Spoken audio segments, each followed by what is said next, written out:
तो दोस्तों जैसा कि आपको पता है डीआरडीओ का भर्ती आ चुका। बहुत सारे लोग डीआरडीओ भर्ती के लिए अप्लाई करना चाहते हैं, लेकिन अप्लाई करने में बहुत सारे लोगों को दिक्कत आ रही है। तो कैसे करना है चलिए आज की इस वीडियो में जानते हैं।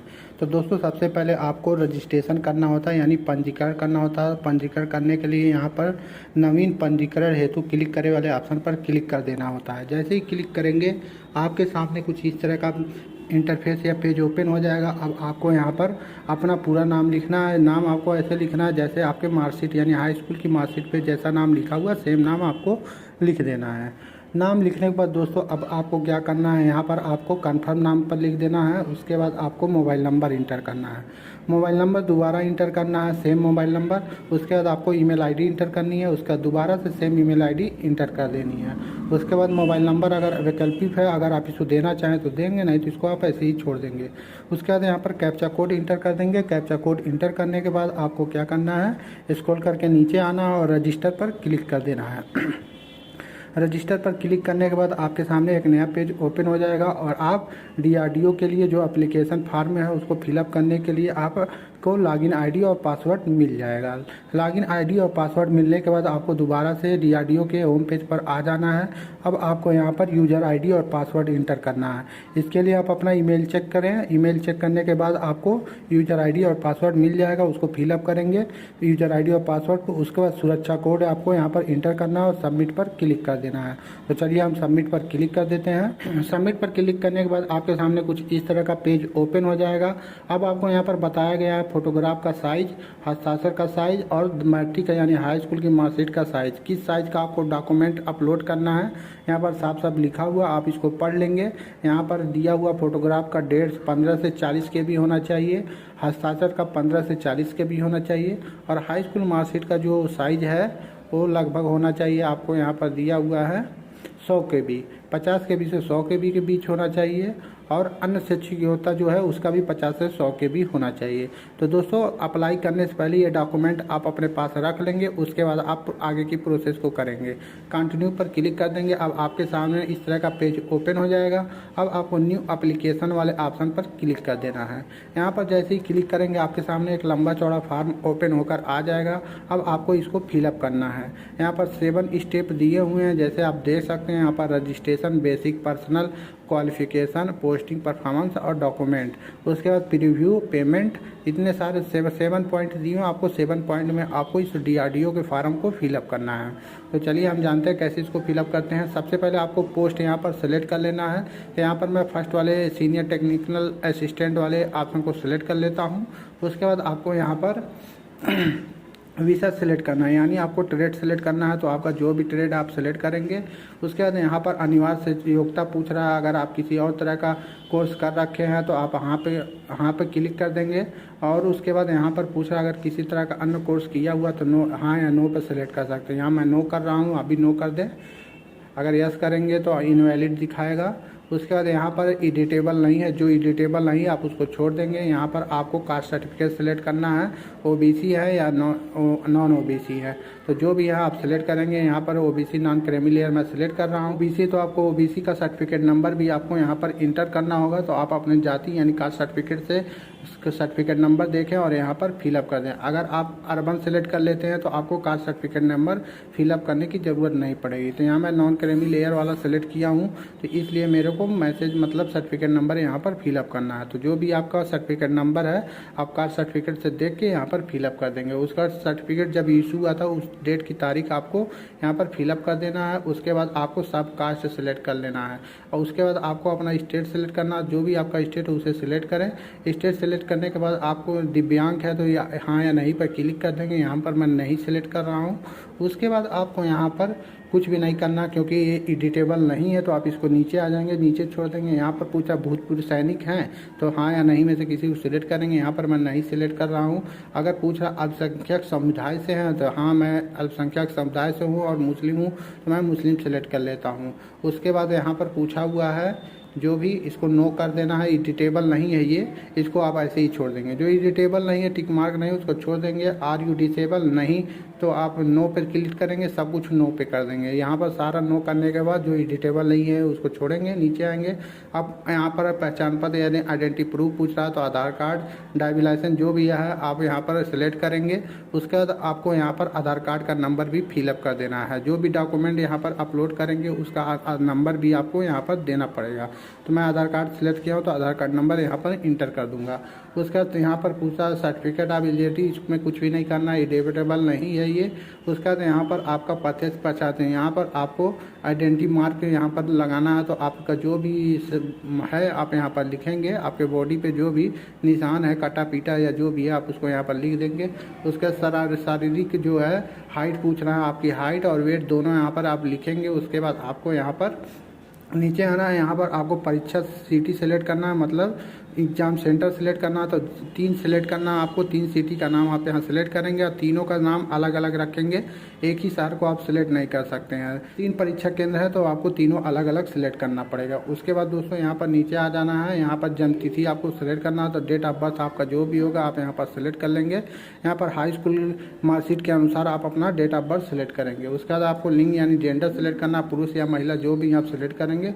उसके बाद आप यहाँ पर पिता का नाम और माता का नाम फिलअप करेंगे। फिलअप करने के बाद उसके बाद आपको यहाँ पर एड्रेस सेलेक्ट कर लेना है। तो आपका जो भी एड्रेस है आप इसको यहाँ पर फिलअप करेंगे। तो एड्रेस फिलअप करने के बाद नीचे आ जाएंगे, यहाँ पर विलेज लिखेंगे, पोस्ट लिखेंगे, शहर में सिटी लिखेंगे और ज़िला में भी सिटी का नाम लिख देंगे, डिस्ट्रिक्ट का नाम लिख देंगे। उसके बाद आपको स्टेट सेलेक्ट कर लेना है। अगर आपका अस्थाई पता और पत्राचार का पता दोनों सेम है तो आप इसको टिक मार्क कर देंगे। टिक मार्क करने के बाद आपको नीचे आ जाना है। यहाँ पर आपको हाँ पर टिक मार्क कर देना है, जो लास्ट वाला ऑप्शन है। आप इसको यहाँ पर पिन कोड इंटर करना था, आप पिन कोड इंटर करेंगे। उसके बाद यहाँ पर आपको हाँ पर टिक मार्क कर देना है।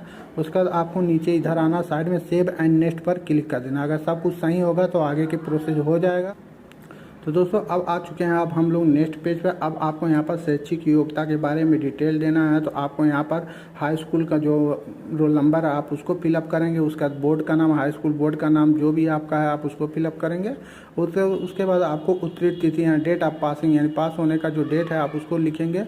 उसके बाद यहाँ पर प्राप्तांक यानी परसेंटेज लिखेंगे, जितना भी हाई स्कूल में आपका परसेंटेज है वो फिलअप करेंगे और कुल कितना नंबर पाया आपने, सारी डिटेल्स आपको इसमें फिलअप कर देनी है। तो चलिए हम इसको फिलअप कर लेते हैं। तो यहाँ पर आपको क्या करना है, पहले हाई स्कूल का फिलअप कर लेना है। उसके बाद आपको डिप्लोमा है जो पॉलिटेक्निक ITI जो भी आपने किया हुआ है उसका आप फिलअप करेंगे। तो चलिए हम इसको धीरे धीरे फिलअप कर लेते हैं। यहाँ पर आप देखेंगे, ध्यान से इसको पढ़ लीजिएगा। पढ़ने के बाद इसको फिलअप करें, सब कुछ डिटेल यहाँ पर शैक्षिक योग्यता के बारे में फिलअप करने के बाद सेव एंड नेक्स्ट पर आपको क्लिक कर देना है। अगर आपने सारी डिटेल फिलअप कर ली है तो आप यहाँ पर स्क्रॉल करके नीचे आएंगे और सेव एंड नेक्स्ट पर क्लिक कर देंगे। सेव एंड नेक्स्ट पर क्लिक करने के बाद अब आपको यहाँ पर पोस्टिंग स्टेशन सेलेक्ट करना है। तो यहाँ पर जितने भी पोस्टिंग स्टेशन दिए हैं सबको आपको सेलेक्ट करना है, पर आपको सबसे पहले कौन सा पोस्टिंग स्टेशन सेलेक्ट करना है ये आपको डिसाइड करना है। उसके बाद आपको बारी बारी से सबको सेलेक्ट कर देना है।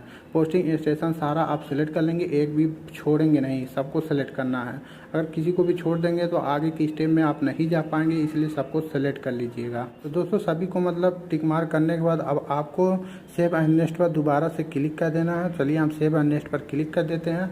अब आपको यहाँ पर डॉक्यूमेंट अपलोड करना है। डॉक्यूमेंट का साइज़ यहाँ पर भी बताया गया रेड कलर में, यहाँ 15 KB से 40 KB जो होना चाहिए, फ़ोटो होना चाहिए। तो आप चूज फाइल पर क्लिक करेंगे। अब आप अपने फ़ोन कंप्यूटर के गैलरी में चले जाएंगे। अब आपको वहाँ से डॉक्यूमेंट सेलेक्ट करना है। डॉक्यूमेंट सेलेक्ट करने के बाद अपलोड करना है। तो चलिए हम अपना डॉक्यूमेंट अपलोड कर देते हैं। तो दोस्तों अभी मैं अपना फ़ोटो अपलोड कर दिया हूँ। आप प्रीव्यू, यहाँ प्रीव्यू पर क्लिक करके फ़ोटो अपना देख सकते हैं, सारी डॉक्यूमेंट को प्रीव्यू करके देख सकते हैं। अब यहाँ पर पूछा हुआ है हस्ताक्षर के लिए, तो हस्ताक्षर को भी आप यहाँ पर अपलोड कर देंगे। चलिए हम अपलोड पर क्लिक कर देते हैं। तो यहाँ पर दोस्तों जो नेम रहेगा आपको उसमें नेम में स्पेस, फाइल नेम में स्पेस नहीं होना चाहिए, तो इसलिए दिक्कत कर रहा था तो मैंने नाम चेंज कर दिया है। अब यहाँ पर ओके पर इसको भी क्लिक कर देना है। फ़ोटो और सिग्नेचर हो चुका है। अब हाई स्कूल का मार्कशीट जो है आप उसको अपलोड करेंगे। तो आपका जो भी हाई स्कूल का मार्कशीट है उसे अपलोड कर दें। अपलोड करने के बाद उसके बाद डिप्लोमा मार्कशीट अपलोड करना है तो डिप्लोमा की मार्कशीट अपलोड कर देते हैं। तो दोस्तों अभी हमारा चारों डॉक्यूमेंट अपलोड हो चुका है। अब आपको क्या करना है, ओके पर इसको भी क्लिक कर देना है। सब कुछ देख लें, मार्कशीट जो है क्लियर आया हुआ है, सब कुछ सही है। सब कुछ सही होने के बाद आपको क्या करना है, ओके पर क्लिक कर देना है। तो चलिए हम इसको ओके कर देते हैं। ओके करने के बाद आपको सारे डॉक्यूमेंट अपलोड हो चुके हैं। अगर नहीं अपलोड हुए तो पहले अपलोड करेंगे सारे डॉक्यूमेंट को। अभी यहाँ पर मैंने डॉक्यूमेंट अपलोड कर दिया है, सभी डॉक्यूमेंट अपलोड हो चुके हैं। अब आप इसको चेक करना चाहे तो चेक कर लें, उसके बाद ओके करें।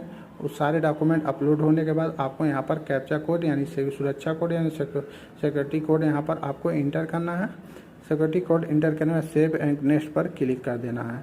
अब यहाँ पर क्या आप सुनिश्चित है कि अपलोड किए गए दस्तावेज सही है, ओके पर क्लिक कर देंगे। यहाँ पर आप ओके पर क्लिक कर देंगे, इसे पढ़ लें, उसके बाद ओके पर क्लिक कर दें। अब आपके सामने इस तरह का प्रीव्यू आ जाएगा। आप प्रीव्यू को चेक कर लें, सारी जानकारी अगर सही है तो आप आगे बढ़ेंगे, नहीं तो आप बैक हो जाएंगे। बैक होने के बाद दोबारा से इसको एडिट करेंगे।